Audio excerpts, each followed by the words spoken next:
کون سے قسم کا پتھر پہنوں انگوٹھی میں تاکہ میری روزی میں اضافہ ہو؟ میں آپ سے پوچھنا چاہتا ہوں، کیا یہ اسلامی سوچ ہے کہ پتھروں سے روزی ملتی ہے؟ میرے پیارے آقا علیہ السلام کے دیوانوں، کہیں نہ کہیں انسان ایمان کے معاملے میں کمزور ہو رہا ہے۔ یاد رکھو، اگر پتھروں ہی سے روزی ملتی تو پتھر بھوکے کیوں پڑے ہوتے؟ جو خود نہ کھا سکے وہ اوروں کو کیا کھلا سکیں گے؟ جو خود نہ پی سکے وہ اوروں کو کیا پلا سکیں گے؟ میرے پیارے آقا علیہ الصلوۃ والتسلیم کے پیارے دیوانوں، پتھروں سے روزی نہیں ملتی۔ چاہے آپ جس رنگ کا نگینہ پہنے، چاہے کتنا قیمتی پتھر کی انگوٹھی پہنے، اس سے قسمت نہیں بدلتی۔ نفع اور ضرر کا مالک صرف اور صرف اللہ ہے۔ یہ یقین مسلمانوں کا ہونا چاہیے، جیسے صحابہ کا یقین تھا۔ اللہ اکبر! سیدنا فاروق اعظم جنہوں نے توحید مصطفیٰ جان رحمت صلی اللہ علیہ وآلہ وسلم سے سیکھی تھی، ایک مرتبہ کعبے کا طواف کرتے کرتے سیدنا فاروق اعظم رضی اللہ تعالی عنہ، اس سے فاروق اعظم کی توحید بھی پتہ چلتی ہے اور فاروق اعظم کی رسالت پر یقین بھی پتہ چلتا ہے۔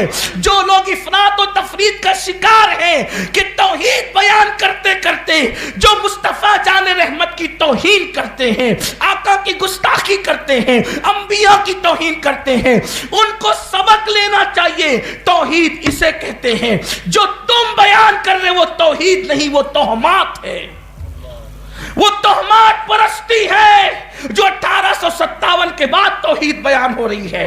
سیدنا فاروق اعظم کی توحید دیکھیں، جب طواف کعبے کا کیا، حجر اسود کے پاس آ کر کھڑے ہو گئے، کہنے لگے اے حجر اسود، میں جانتا ہوں تو پتھر ہے۔ دیکھو یہ توحید کی بولی فاروق اعظم، میں جانتا ہوں تو پتھر ہے، نہ تو نفع دے سکتا ہے نہ نقصان دے سکتا ہے، واللہ میں تجھے کبھی نہ چومتا اگر میں نے اپنے محبوب مصطفیٰ جان رحمت کو چومتے نہ دیکھا۔ یہ ہے توحید و رسالت کا انداز۔ یہاں تو توحید بیان کرتے کرتے نبی کو گالیاں دے بیٹھے، یہ کون سی توحید ہے؟ کرے مصطفیٰ کی اہانتیں، کھلے بندو اس پہ یہ جرأتیں، ارے کیا نہیں میں محمدی، ارے ہاں نہیں، ارے ہاں نہیں۔ حضور علیہ السلام کی رسالت کی توہین کرنے والا کبھی توحید پر گامزن نہیں ہو سکتا۔ لیکن کچھ لوگ ایسے ہیں کہ جو معاذ اللہ عقیدہ توحید میں بھی شبخوں لگائیں، بلی رستہ کاٹ دے تو ہمارے کام بگڑ جائیں۔ اتنی پاورفل ہو گئی بلیاں، اتنی طاقتور ہو گئی بلیاں کہ وہ آپ کا کام بگاڑ سکے۔ پھر کام بگاڑنے کے لیے آپ کو کسی کو کچھ کرنے کی ضرورت ہی نہیں، 10-20 بلیاں پال لیجئے، جو نکلے اس کے آگے بھجا دیجئے، سب کے کام بگڑتے رہیں گے۔ انا للہ و انا الیہ راجعون۔ جو مذہب تہمات پرستی کو مٹانے کے لیے آیا تھا، اس مذہب کے ماننے والے تہمات پرستی میں مبتلا۔ کوئی کانے کو دیکھ لے تو دن بھر اچھا نہیں جائے گا، کسی بیوہ کو دیکھ لے تو دن بھر اچھا نہیں جائے گا۔ بیوہ ہماری شادی کی رسومات میں آ جائے گی تو شادی کے اندر خوشیاں ختم ہو جائے گی۔ میرے آقا صلی اللہ علیہ وسلم کے غلاموں، اگر کوئی بیوہ منحوس ہوتی تو اللہ جانے کائنات کو کسی بیوہ کی گود میں پیدا نہ فرماتا۔ اگر کوئی بیوہ منحوس ہوتی تو حضور علیہ السلام کی پہلی بیوی بن کر آنے کا شرف کسی بیوہ کو نصیب نہ ہوتا۔ وہ تو ایک مرتبہ نہیں بلکہ 2 مرتبہ بیوہ ہو چکی تھی، مگر قربان جائیں جب اس بیوہ کو میرے نبی نے سہاگن بنایا تو کتنا پیار کیا کہ ان کی موجودگی میں میرے نبی نے دوسرا نکاح تک نہیں کیا۔ یہ خدیجۃ الکبریٰ سے محبت تھی۔ کائنات ان سے عشق کرتی ہے اور ان کا عشق جان ایمان ہے، لیکن وہ بھی تو کسی سے پیار کرتے، وہ بھی کسی سے پیار، اور کتنا کیا کہ ان کی موجودگی میں دوسرا نکاح نہیں فرمایا، اور جب تک وہ حیات رہی دوسرا نکاح نہیں کیا، اور جب وصال ہو گیا تو پھر ازواج مطہرات کی کثرت تھی، ان کے درمیان بھی خدیجۃ الکبریٰ کی منقبت بیان کی جاتی تھی۔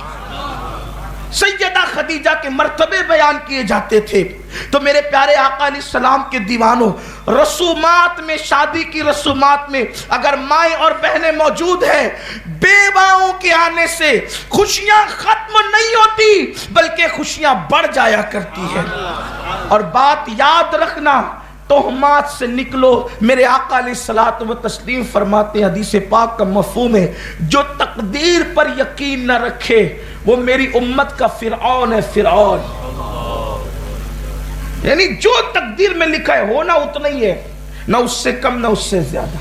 تدبیر کی جا سکتی ہے، لیکن یہ کہ بیوہ آ گئی تو خوشیاں چلی گئی، یتیم آیا تو خوشیاں چلی گئی، بلی نے رستہ کاٹ دیا تو کام بگڑ گیا۔ بدشگونی لینے والے کو میرے نبی نے فرمایا کہ وہ ہم میں سے نہیں ہے۔ اچھا شگون لے سکتے ہیں، کوئی کام کرتے وقت ہرے درخت پہ نظر پڑ گئی تو کہا کہ اچھی تعبیر ہے، اچھا لے سکتے ہیں، اس لیے کہ اللہ کا اعلان ہے، میرے بندے میرے ساتھ جیسا گمان کرتے ہیں میں ان کے ساتھ ویسا ہی فیصلہ کرتا ہوں۔ تو اللہ سے اچھا گمان کرو۔ ہار کا گمان کیوں کرتے ہو؟ جیت کا کرو۔ مغلوب ہونے کا گمان کیوں کرتے ہو؟ غالب ہونے کا کرو۔ دعا کے رد ہونے کا گمان کیوں کرتے ہو؟ قبولیت کا کرو۔ ناکامیوں کا گمان کیوں کرتے ہو؟ کامیابیوں کا کرو۔ مرنے کا گمان کیوں کرتے ہو؟ جینے کا کرو۔ بیماریوں کا گمان کیوں کرتے ہو؟ شفا کا کرو۔ غربت کا گمان کیوں کرتے ہو؟ دولت کا کرو۔ اچھا گمان کرو، قدرت کے فیصلے اس کے مطابق ہوتے۔